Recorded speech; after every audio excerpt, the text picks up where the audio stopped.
Welcome to the SC Launch Virtual Summit. I'd like to welcome you all here.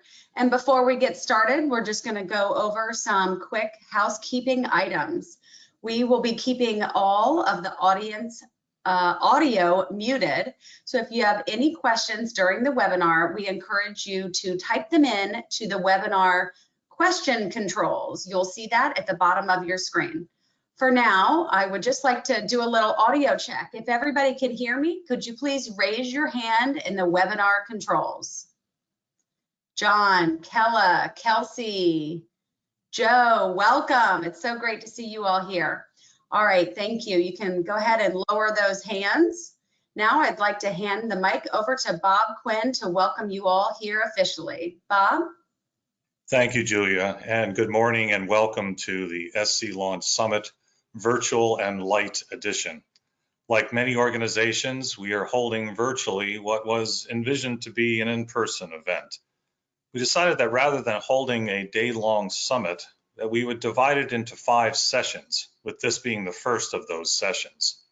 The next one will be held on August 13th, and we will be announcing the specifics of that soon, so be on the lookout for that. This has been a great year for our portfolio companies, those in which our affiliate SC Launch Inc. has invested, as well as our client companies, but as you well know, it has not been without its challenges. Companies for which we have provided grant or investment funding have received $104 million in follow-on funding from VCs, angels, etc. during this fiscal year, bringing the total to $1.1 or over $1.1 billion since the inception of SC Launch in 2006. One of our companies had a successful exit, and you'll hear a little bit more about that later. On the other hand, the pandemic and the corresponding economic downturn have presented challenges, but also opportunities. I'm proud of how our companies and our staff have risen to the occasion in response to these challenges. We have awarded an additional $1.5 million to 14 companies. These include technology grants and investments to companies providing or developing COVID-19 related solutions. We also awarded emergency assistance loans for current portfolio companies that have been particularly hard hit as a result of the global economic conditions. Over 20 of our companies are providing or developing COVID-19 related solutions, from manufacturing swabs and reusable protective shields to developing a treatment for the long-term lung damage resulting from contracting the virus. Our companies are addressing several different aspects of this pandemic. I'll end my opening remarks with some bittersweet news, and that is the fact that 2 of our program directors will soon be leaving SCRA. Don't worry, the simultaneous timing of these departures is strictly a coincidence.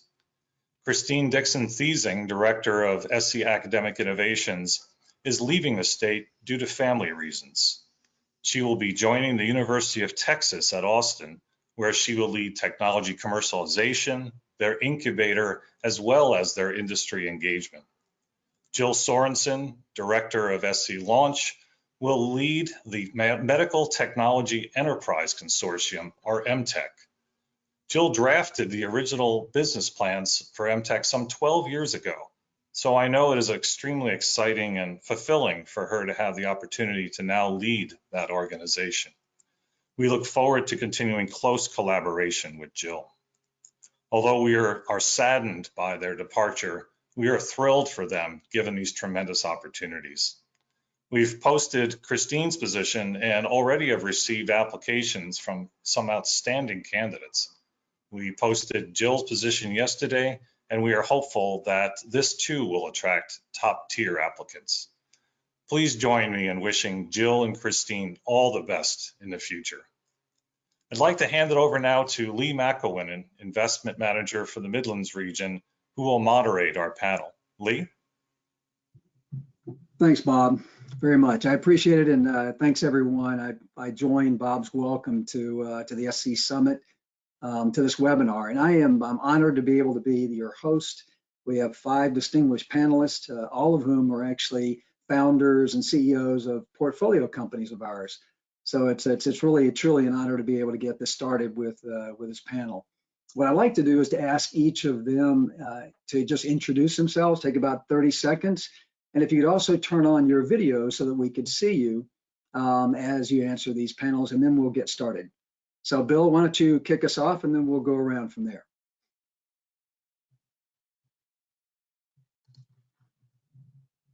Bill, you're muted though. Nobody can read lips, huh? That's right. Yeah, thanks. All right, good deal.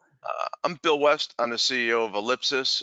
We have a technology in Greenville, South Carolina that invisibly detects or analyzes website traffic, and we can pick out who's a bot and who's not.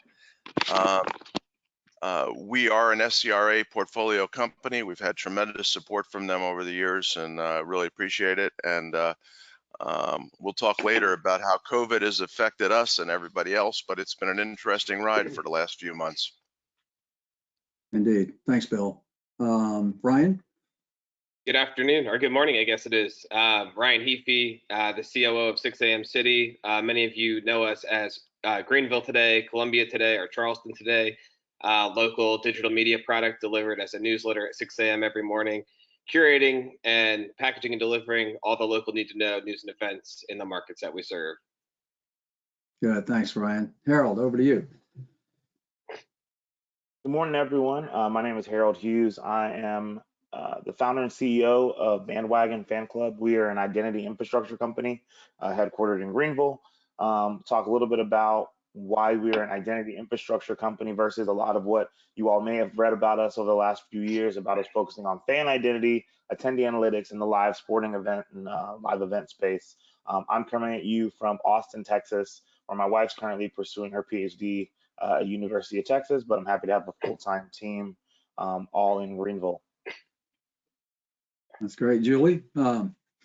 Sure. Julie Moreland. I'm CEO of Visby, based in Charleston, and all of our employees are here in Charleston. We have a technology that allows people to express different emotions and subjective states like feelings, moods, by adjusting a graphical image. That data is captured behind the scenes and then in real time reported to companies to allow them to better understand customer experience, employee experience, patient experience, in order to better predict what those individuals' behaviors are going to be in the future. We're just in our 5th year, and also have gotten a lot of great support from the SCRA family, and happy to be here.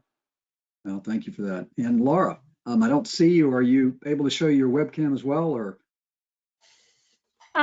Actually, you had the invitation up for just a split second and I wasn't quick enough. My cat-like reflexes didn't quite get to the button fast enough. So if you could send it again, that would be great.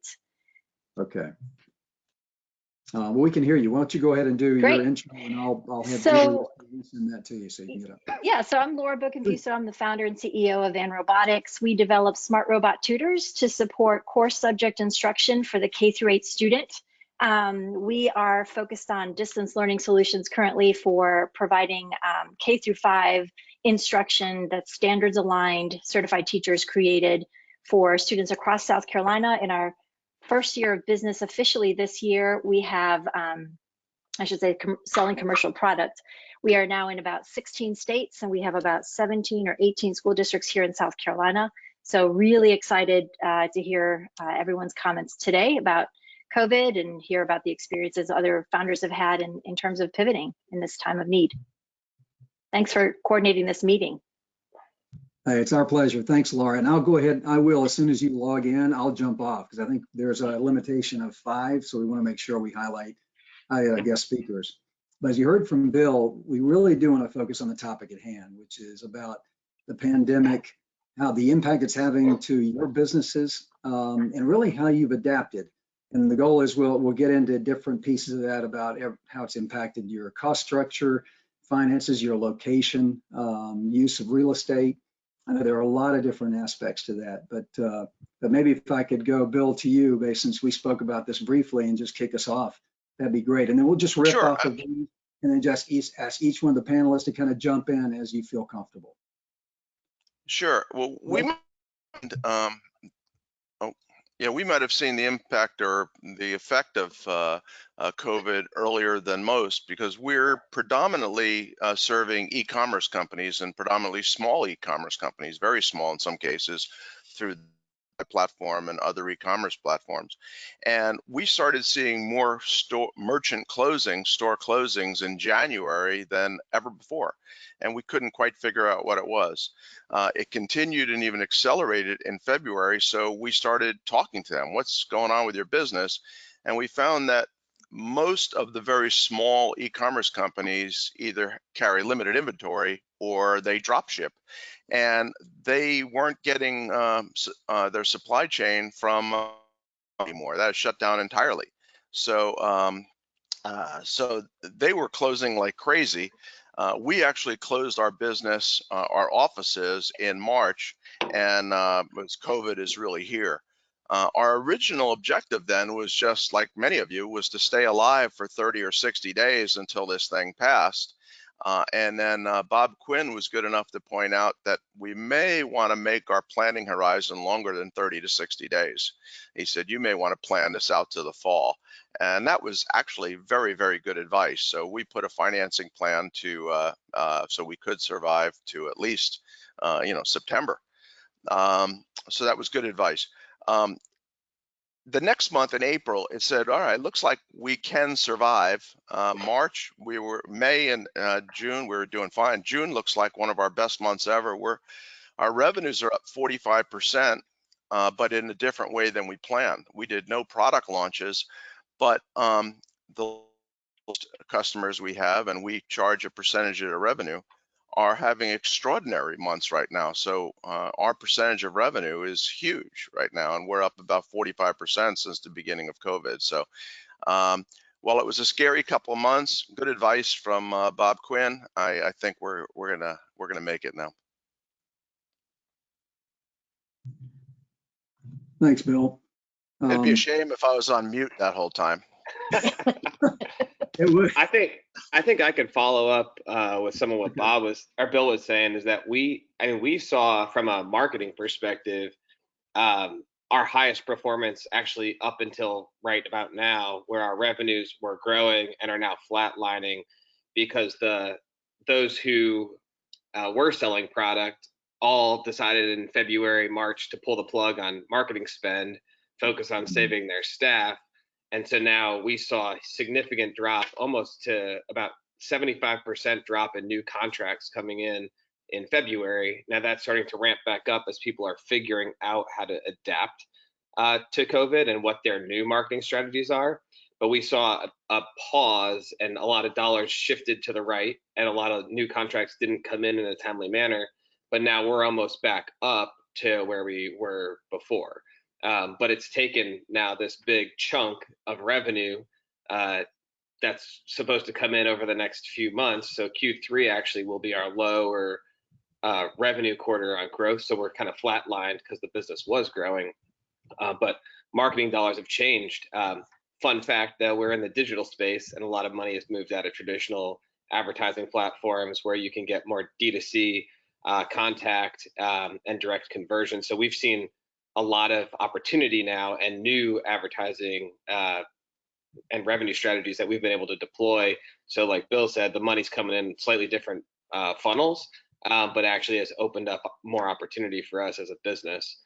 So we're excited about the potential growth here going forward, and it's definitely been an interesting ride. Yes, it has.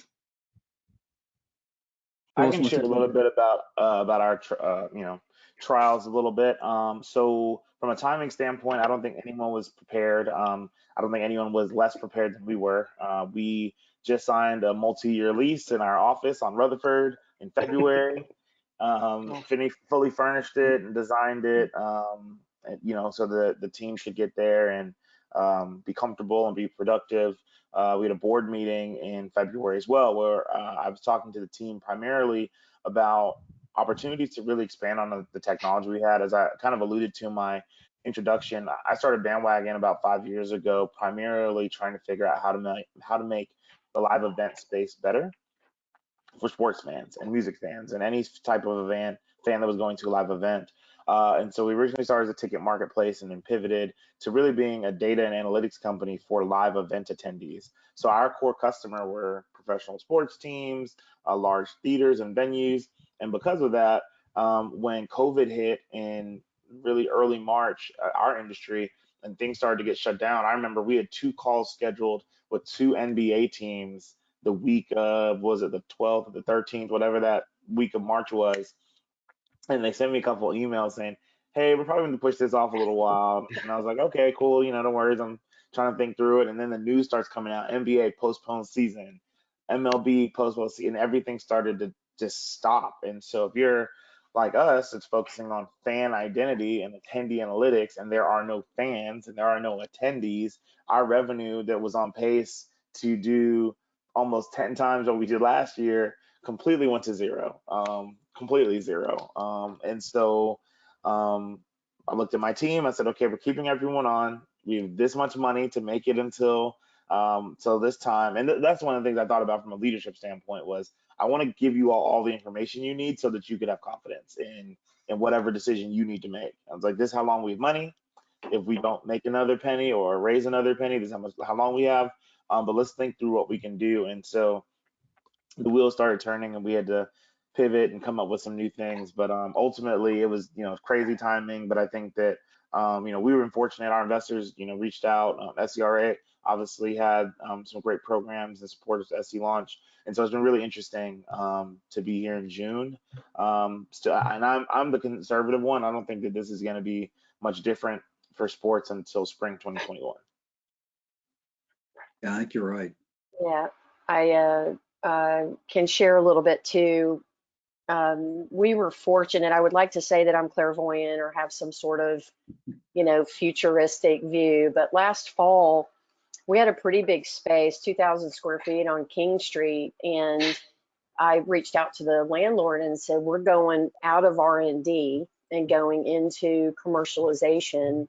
And then the plan has always been in the 5th years to go to exit. So that the strategy from day one has been to build the products, get them, deploy them, proof of concept, get some really good, happy customers, and then move toward exit. So I literally cut all of our overhead by 75% between August and October, and went into a co-shared space with Low Country Local, which, was like $300 a month or something like that. So I went from all this overhead streamlined down to just a couple of us really focused on the business every day. So when this started hitting, I thought, gosh, I'm really fortunate that I had already done the hard work of really revamping, reorganizing the business. We were really grateful to qualify for both the PPP and the EIDL loans. So the other ironic thing is I only needed 250,000 more raise on to finish out all my fundraising. And so that just dried up. Of course, private investors are not going to write a check at this moment. Well, guess what the PPP and the EIDL were added up to? I ended up, in the most bizarre way, getting the investment dollars I needed at significantly less interest than what I was doing on my convertible notes. So we just ended up in a good place. And fortunately, being a SaaS, software as a service, we were already digital. So it doesn't require anyone to physically be anywhere, deliver something physically. We came out in a really good place. And I just signed our 2nd largest distributor a couple of weeks ago. What we're seeing is that the COVID is driving our healthcare distributors. They're doing better because now that's more in demand to have patients expressing what's going on with them, being able to capture that remotely as opposed to physically being into a doctor's office. So we're actually seeing that growth in that market due to COVID. The other markets, Harold, to your point, like customer experience, we've lost a couple of our smaller customers just because their business dried up. But fortunately, the larger paying customers are growing, and we only really lost the smaller licenses. Thanks, Julie. Laura, how about you? Yeah, I think Okay. just jumping off of what everyone else was saying, we really started to reevaluate where we were going. I think initially, our go-to-market strategy was always to go to trade shows and to start to build up the presence of the company in industry and with existing distributors and resellers who already had channels into public schools. That's that's our main sort of bread and butter, right? As we go to school districts, we sell to districts that have a number of elementary schools. We also do some private sales that are less large, so lower volume sales. But the idea was that was going to be our whole plan. So when COVID hit and all the trade shows, including South by, where we had a couple of presentations that we'd gotten accepted for, and we had a big presentation with AWS that we were excited about, all got canceled. We had to really reevaluate where we were going to put our efforts in terms of our go-to-market strategy. And even though the demand was still there and the need was still there, the venues at which we were going to really represent the company and get the word out were completely, taken out from underfoot. So we actually started looking at other sources, just like I think Bill was talking about this, looking at other channels.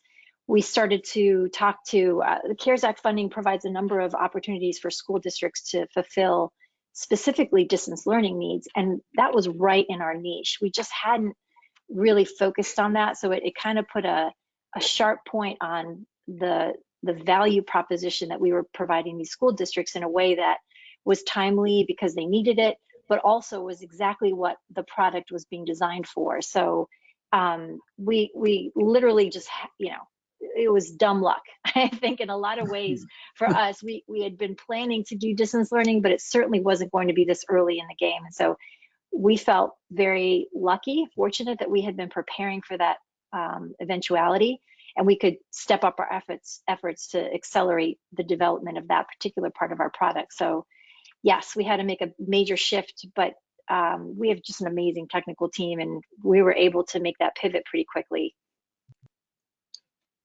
Well, you raise a really good. Oh, go ahead.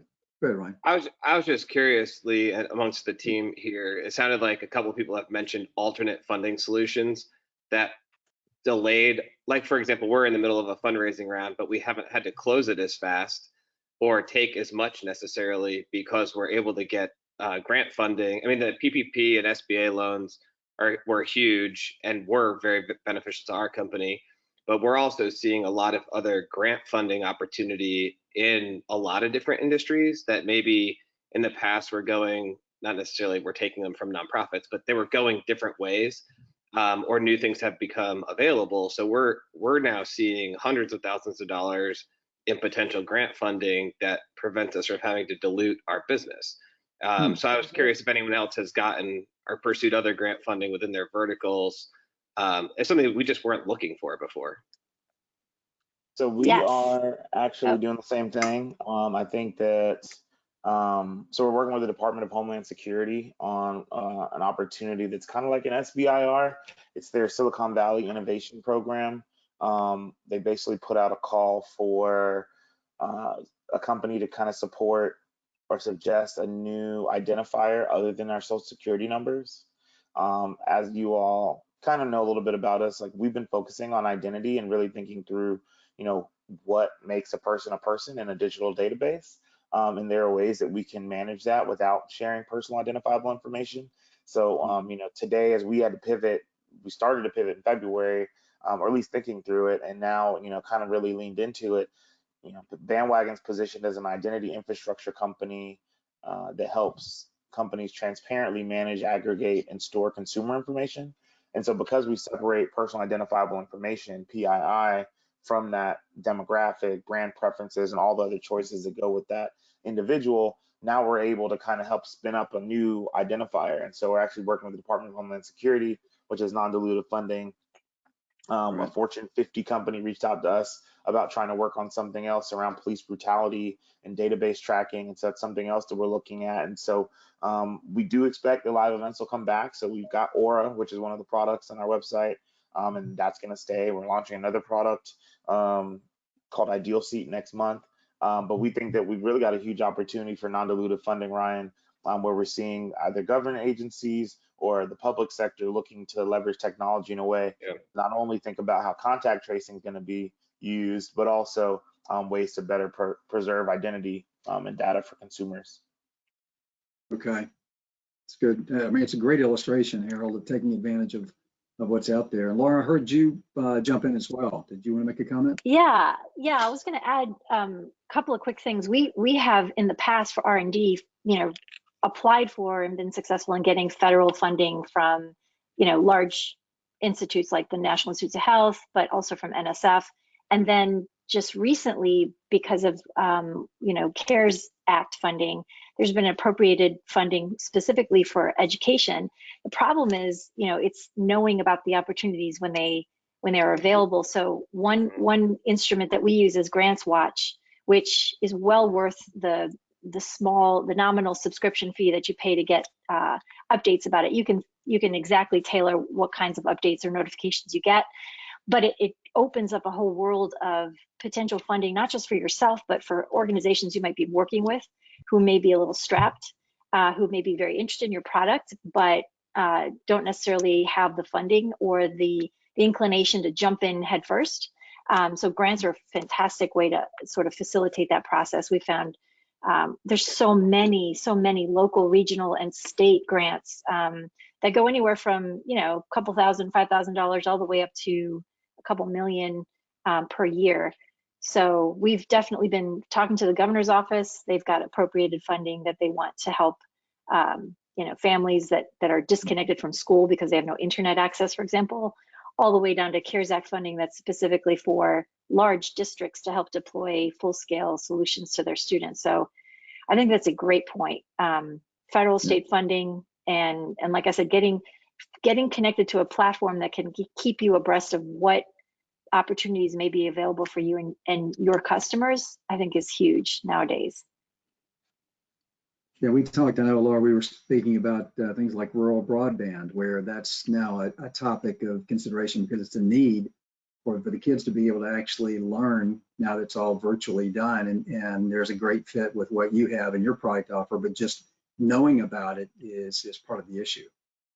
Yes, we've partnered with big wireless providers now that we would have never reached out to had it not been for this new funding. At least not at this time, right? But like I said, that was a plan for later on down the road, but now we've negotiated contracts with T-Mobile and AT&T, so that's all part of the plan. Okay. Yeah, Lee, the overall thing I hear from everyone, and we've experienced ourselves, is it's not business as usual anymore. And for the first month or so, I said, how can we get back to what we were doing? And it's not that way. As Ryan pointed out, funding is different. Laura and Harold pointed out, even your business opportunities are different, and we're finding that. And but there's some good to it. It used to be if there was something critical happening, our people would say, well, I'll get to that in the morning, or I'll get to that on Monday. But now they say, I'll get to it tonight when the kids go to bed. And they're working at all hours. There is no work day anymore. So there's things being done all the time, which is fascinating. But as a manager, I think we have to understand that they're in a different environment too. I mean, they're working in a family room with Legos under the table, and they're stepping on those as they go out, and kids are coming in and out, dogs are barking. It's a different environment, so that's not business usual either. But I see more people carving off workspaces, carving off an office. One person's going to put a shed in his backyard and air condition it and go out there. So that's what I've got right here, Bill. This is a shed off the garage. Yeah, no art hung yet. That's what I'm gonna do. So I think business as usual, as Julie just pointed out, is not going to be. We're not going back to business as usual. I don't think. I think everybody's kind of enjoying it. Productivity is up, getting a better work-life balance, and as managers, I think we have to appreciate that. It's not business as usual for them either. That's true. You raise a really good question. I mean, Ryan, just to jump in on that point. So how have you changed your approach to your staffing, to working with your employees, increasing productivity? And then the last question would be, what are you thinking about when you go back about real estate?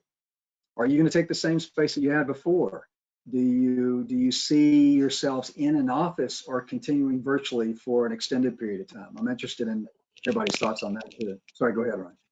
Our company's debating it this morning. Back in our managers meeting again. So we just brought everyone back to the office for the past 3 weeks or so. Cases are now on the rise. We, in the past 5 days, have 5 employees having to go get tested because of direct contact with positive cases. So we're in co-working spaces in 7 cities across the Southeast, which we've been paying for the entire time to not break our lease. That's 10 grand a month over the past, it's adding up. How do you, the question our manager said is, do we just go to work from home all together and just pull the plug on all the co-working spaces?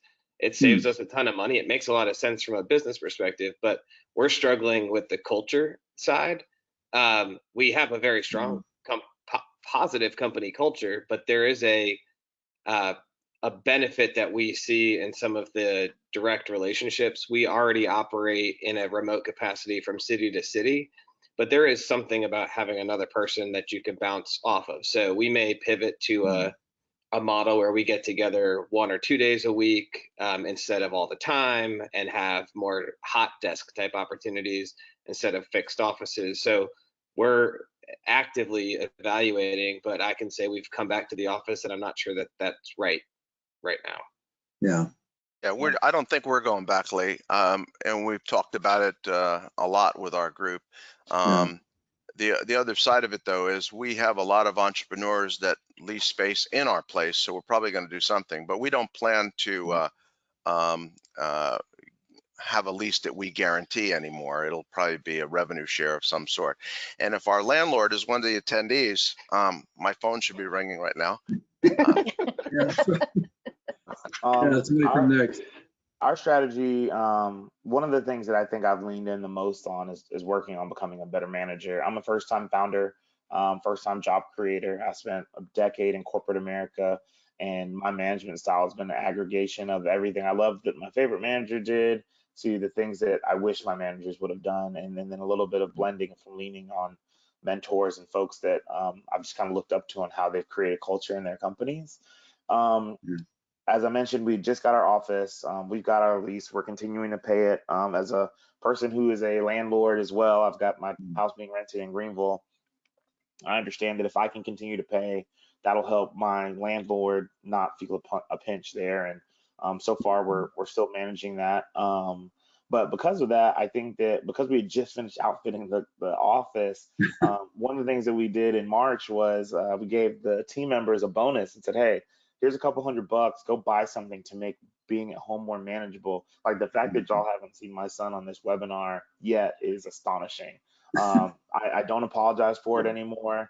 He's a cute kid, and he's a cute kid anyways. And so he walks in, I make sure I mute and I talk to him. But I think that the one thing that's being completely under discussed across all of this is how parents are working. Childcare is such a huge thing. Now there's talks about whether or not kids are going to go back in the fall. My wife and I really had to think through, like, okay, she's got them in the morning until about 1, and I've got them until about 5 or 6. And then it's exactly what Bill says, like, I'll get to it after I put them in bed, and then I'm up until 1 or 2 a.m. every day. And so I'm the only one on my team with kids, but wanted to make sure that we're working on their sanity. So we've done some things like our normal morning meeting was going to start at like 9 a.m. Is when it used to start, but we moved it to like 10:30, I think. And so it's like, because people were having weird sleep cycles. One of our team members sent me a message last night at 2 a.m. And of course I was awake, saying, hey, I'm having some trouble getting to sleep. I'm probably gonna miss the morning meeting. Here's what I'm working on. We do a daily stand-up. We do an afternoon checkout.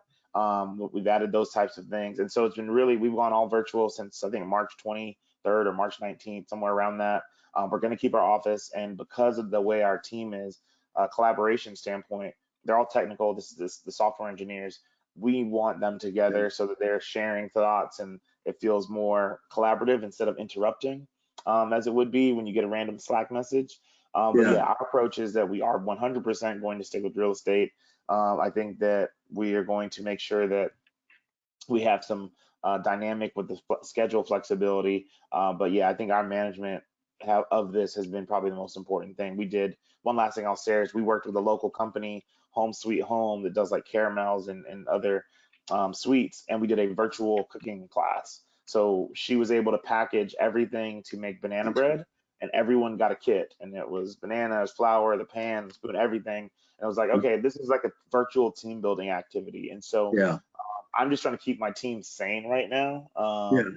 We've fortunately been very productive. I don't know if we're at the same productivity levels, but we're just trying to work on sanity and mental health of the team right now. That's a Yeah, really Lee, good we point. are, Yeah. we're not going back. Yeah, I made that decision. We've been virtual since the beginning of March. I was on an airplane almost every week anyway, and that's what's the craziness about this situation is my customers are mostly on the West Coast. We have a SaaS, technology plugin for large tech companies. So of course, all my meetings, I was, on the West Coast most of the time, and that's not happening. So everything's video anyway. But one thing that I've done that is working really well is we now have a weekly happy hour, and you can't discuss work. So this is, you get your beverage of choice, if it's a cup of coffee or a glass of wine or whatever the case may be. We spend an hour, no more. We cut it off at that hour, and everybody just catches up, and you got kids crawling and cats crawling across the desk, and you get to have that personal reconnection with that team member that you would normally get by the coffee maker or walking into the building, hey, Liz, how's your kids doing? Or how's your dog? I understand he was sick last week. And so we basically, once a week, you're not required. You can just show up if you can. And we just get to check in with each other.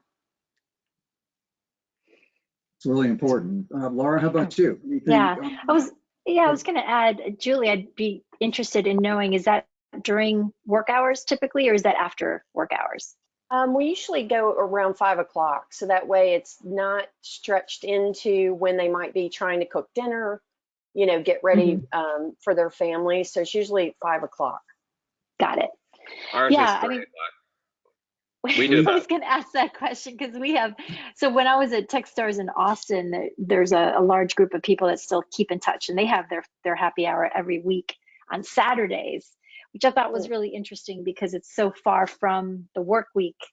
It presents other challenges, right, in terms of attendance and, just having sort of that ability to carve out separate time. So I like that idea of having it just butting up against the end of the workday. I think that's great.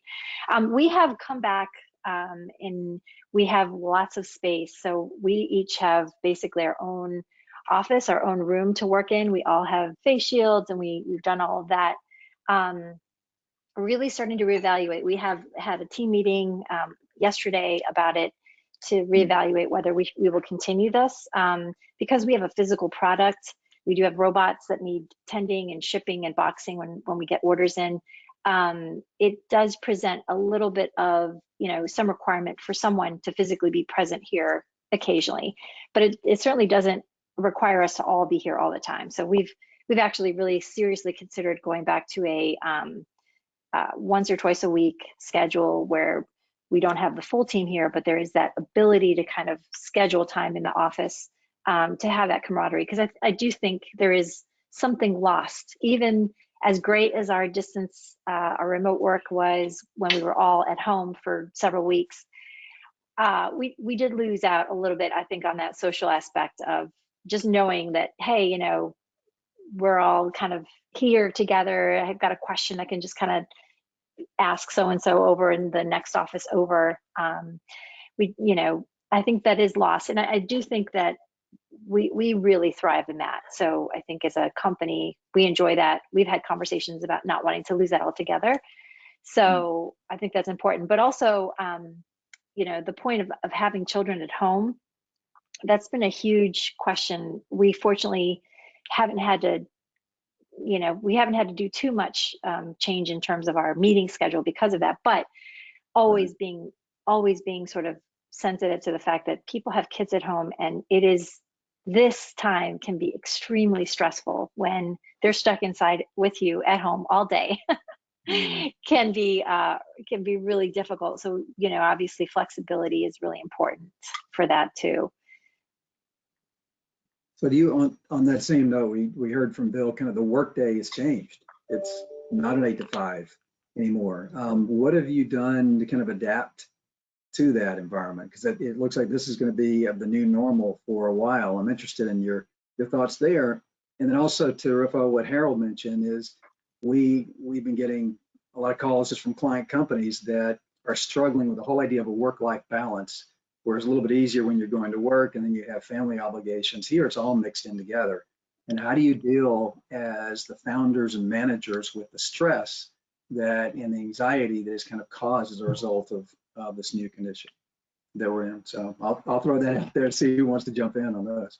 Well, I'll honestly say I haven't figured it out yet. So, you know, some people are really, they've figured out how to exercise more. And, you know, since they're at home and don't have the commute, I honestly haven't figured it out yet. So it has been incredibly stressful. And I'm looking forward to anybody who's got some ideas on how to work that out. We've got a happy hour. That's a great start. I mean, you I know, think that's easy. I think that's definitely part of the solution. I think having that ability to communicate with people, and that not life is all, you know, life isn't always rosy. Like today I'm having a really hard day. My 2-year-old literally flopped out and had a full out fit during my 2 o'clock conference call, right? Whatever it is, I think it's important to have that ability to share with people you work with so that they understand where you're coming from.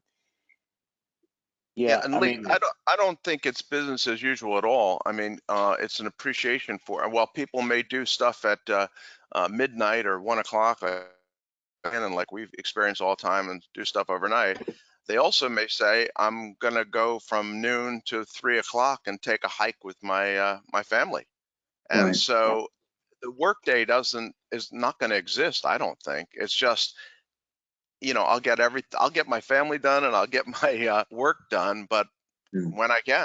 And we're finding overall that's working out well. I mean, productivity is going to be up because people, I think, appreciate the fact that they're not commuting anymore. You know, they don't have to be somewhere on a slow day. They can do it when the work demands. So it's a challenge for managers for sure, but I think it's the new normal. what we've looked at, oh, go ahead, Ryan. You got it, Harold.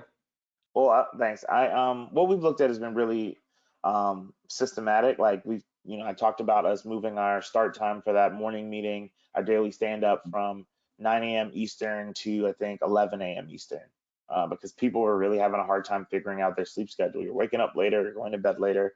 We added an afternoon meeting, which is like a checkout, which is at 3:30 Eastern. And so normally that's 20 or 30 minutes, and then on Friday we'll do that a weekly stand up, which is like the sprint review, and that's normally show and tell, and that's normally afternoon around 2:30, 3 o'clock, and after that ends, we do our happy hour. And so that's what we've done, like from the systematic side of it. We've really changed how dynamic the schedule is, because maybe our CTO has told us like, yeah, sometimes I make sure I am just awake to do the stand up, and I go back to bed for a couple hours because I was up until 3 a.m. or 4 a.m.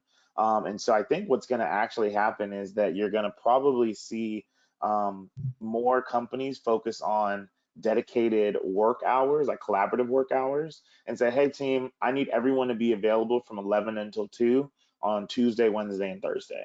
And we'll schedule internal meetings on Mondays, and we'll have a social hour on Fridays. I think that's what's going to be it. One of the things that we've started working on internally as the team's been building has been creating what would we call it, a personal user manual, if any of you are familiar with that phrase, where basically you write up like what is the best way to work with you, what is the best way to manage you, what is the best way to lead you. And so I can put in mine and say, like, I'm not a morning person.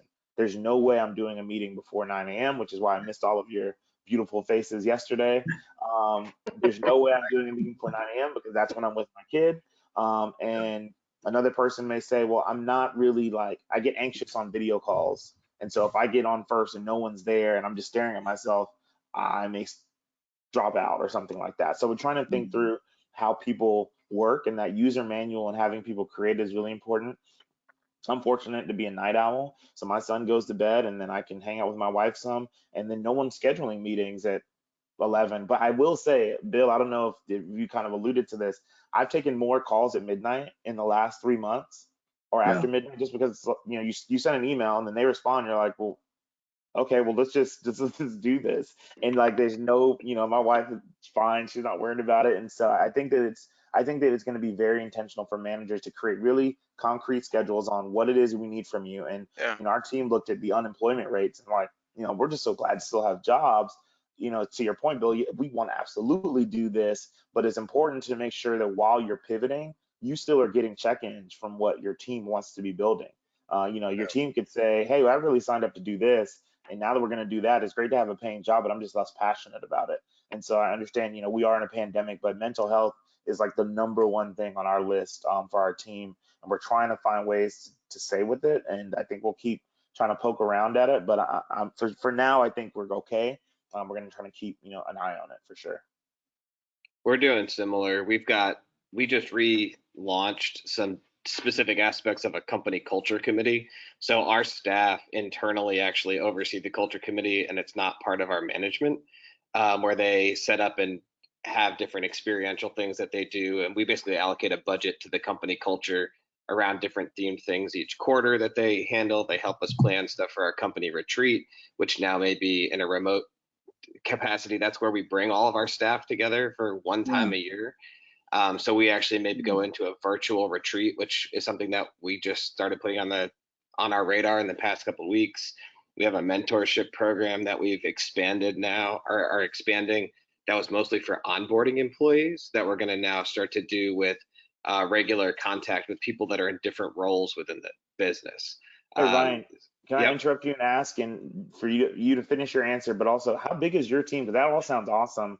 So there's 5 of us, and so I'm just wondering, at what point did y'all add those types of things, and then how big is your company? And then maybe after you're done, everyone else can kind of say how big their Yeah. teams are, because I'm sure that the attendees listening would want to figure out who's saying what based on how big we are.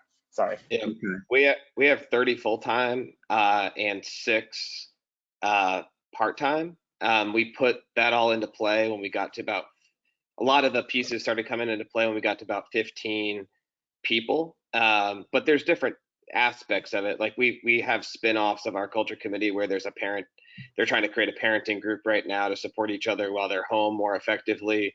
The culture committee comes and kicks off the idea of the happy hours. And what we've done is put a lot of the empowerment on the employees to bring the ideas to the table that they want to do, like your bread baking thing, which I think is totally awesome. Gonna steal that one.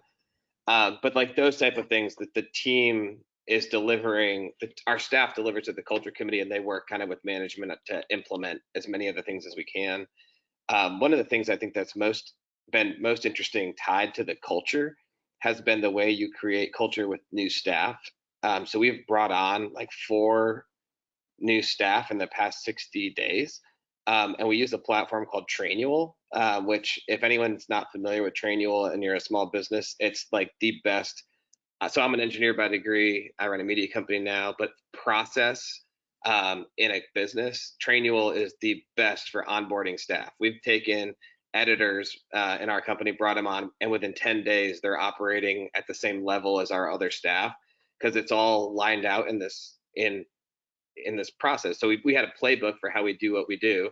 We put it into Trainual, and now it's an automated onboarding process. It cuts out all the time from a management perspective to have to teach. So they go through Trainual, they learn it all, and then they sit down with us to apply the skills versus having to teach and apply at the same time. But that lets us now spend more time focusing on the mental health, or I kind of joke that I feel like Dr. Phil some days, because you're fielding more of those kinds of calls now, because that's what the challenges are. So the things that I never thought I would be dealing with in the office from a mental health perspective are coming up more and more often. A lot of our staff, maybe, I'm not sure what the age demographics are in each of your companies, but we have a lot of young staff who live at home by themselves in an apartment and haven't seen anybody. Which is the opposite side of the ones that have the kids that they want to escape from. So we have this battle. It's like some of our staff need an office because they need to get away from the kids, and other ones need the office to get to see somebody. because they're lonely. So we do have a really unique battle, but a lot of these different incentives and the way that we bring people together virtually is great, but it's not necessarily achieving the full capacity of what we need from a mental health perspective. And I don't have the solution. And Ryan, I mean, just listening to all of you speak, I would love for this to continue almost for another hour. There's so much that you guys have to offer. We're touching a really valuable subject. What, if I could ask, just could we have a couple more, about another minute before we wrap up, and I get it over to Julia for the awards. We talked about Harold's got 5, Ryan, you have 30, Julie, how many in yours as far as the number? 4 full-time and 5 part-time. Okay, Laura, how about you? Just number of We have employees. 8 full-time, 7 part-time. Okay, and Bill? 2 full-time and 17 part-time project contractors. Wow, so we're really, you're right. So we're all over the map as far as size and complexity, because I know, Ryan, to your point, you have a lot of people that are virtual that are in different offices. Well, I'd be remiss, first of all, I want to thank each of you for taking the time to do this. This has been a great exchange. And I want to kind of elicit another invite. We should do this again, whether it's 3 or 6 months from now, your schedule's permitting. That's certainly my commitment. I'd love to get us back, and then we could ask the question. We'll see kind of what's happening with the pandemic. And if things are exactly as I suspect they will be, it's still going to be with us. But it'd be a great question is how do we adapt it, and how are you doing with the new normal? But thank you again very, very much for spending the time with us. And I'll ask at this point, before we get in, I want to turn it over to Julia. There were a couple of questions. We had one question that asked about repeating the name of the program that allows you to see the grant. Laura, I think that was yours. Yeah, it's Grants Watch. Grants Watch. Or Okay. Grant Watch, sorry, no S, Grant Watch. No S, Grant Watch. Mm-hmm. Okay, and then the other suggestion I saw from one was the name of the happy hour, she calls it Yappy Hour. So that's a great, just a tagline of ours. That's good. Get going. I like At this that. point, other than just thank you for everyone who's attending. What we're going to go into now is I'll turn it over to Julia. We have some awards that we do in our summit on an annual basis, and we have 2 awards for companies, and we have a filmed version of that. So if you can stay with us for a few minutes, and then I'll wrap it up at the very end. So Julia, I'll turn it over to you.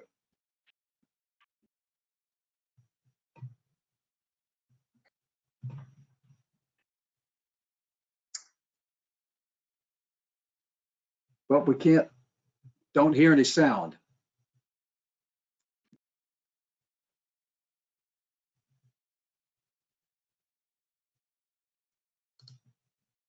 Hey, Julia, is it just me or no sound? No sound. Okay, thanks, guys.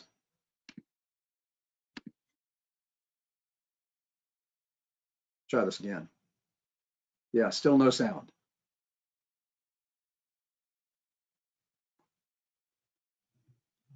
He's saying a lot of good things, but we can't hear Bob.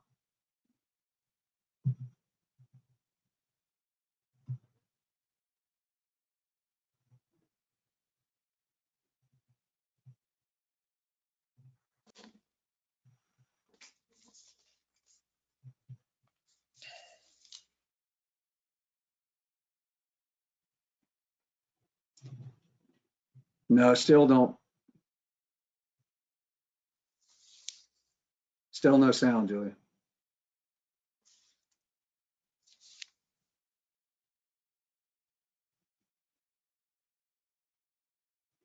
Qualities of the Company Year awardee include having a Yes. broad global reach, being on the forefront of growing market trends, offering a product that is unique and readily adopted, and having the ability to control the best routes to market, a relentless focus on excellence and execution, a strong brand differentiation from the competition, and a deep understanding of relevant value chains and how to capture that value. Some of the qualities of the Billboard awardee include introducing a breakthrough innovation with significant market impact, being recognized as the best in class in the market, managing the company's innovative product or service offerings with skill and good judgment, earning competitive distinction, and using the company's impact to scale and grow in South Carolina.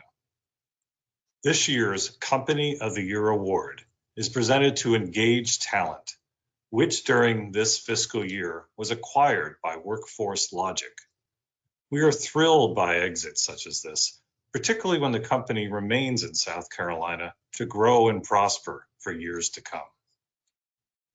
This year's Billboard Award is presented to Boyd Bikes. The company's innovative products have been highlighted in several industry magazines, and they have established an international reputation for excellence. Congratulations to both of these companies on receiving these well-deserved awards. Now, let's hear a little bit more about these outstanding awardees.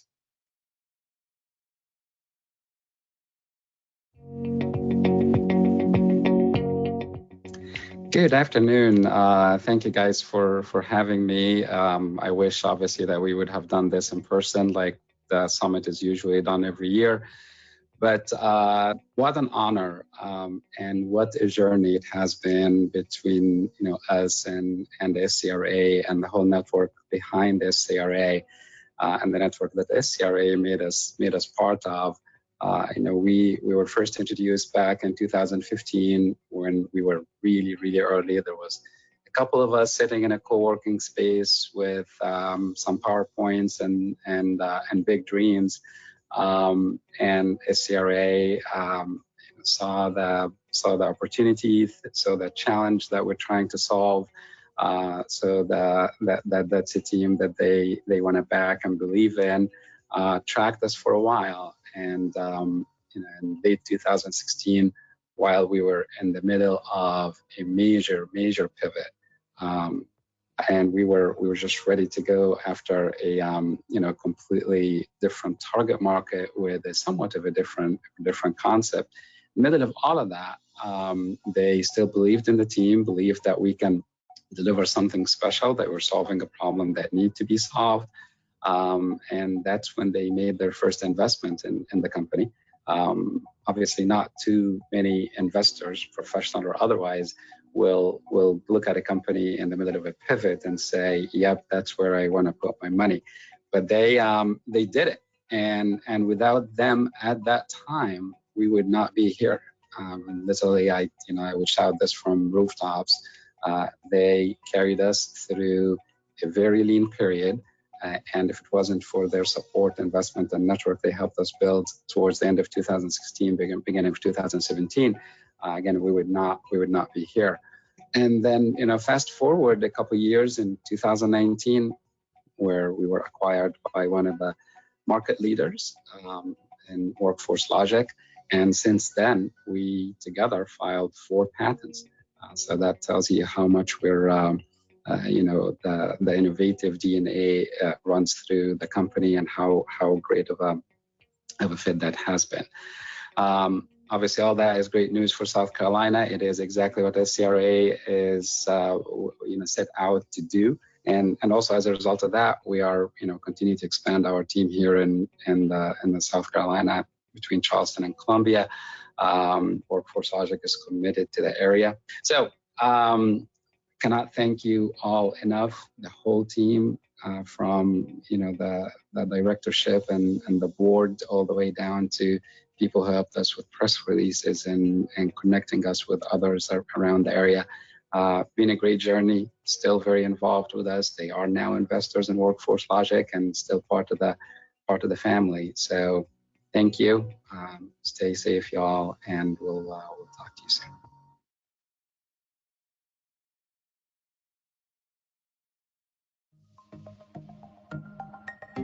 Hi, I'm Nicole Johnson, co-founder of Boyd Cycling. And I'm Boyd Johnson, also co-founder of Boyd Cycling. Boyd Cycling is a bicycle wheel manufacturer based here in the upstate of Greenville, South Carolina.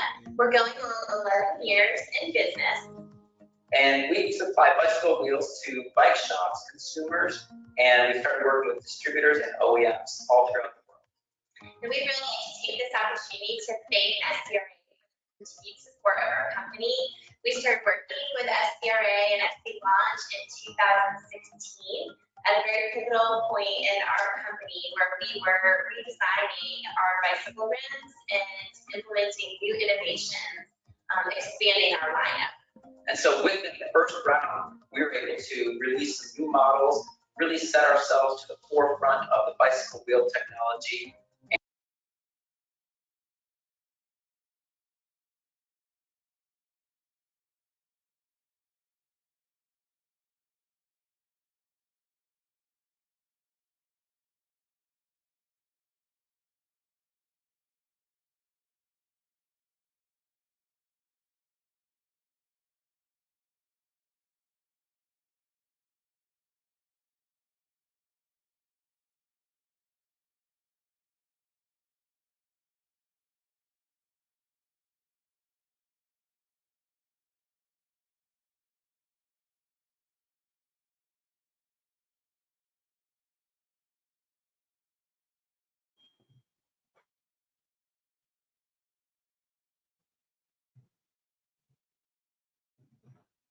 Julie, I don't know if it's just me, but it's the video's paused. Can anyone else confirm?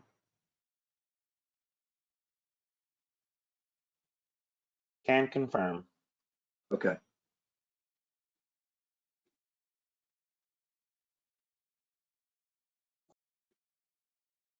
See if we can get it going. If not, Okay, yeah, Lee, I don't,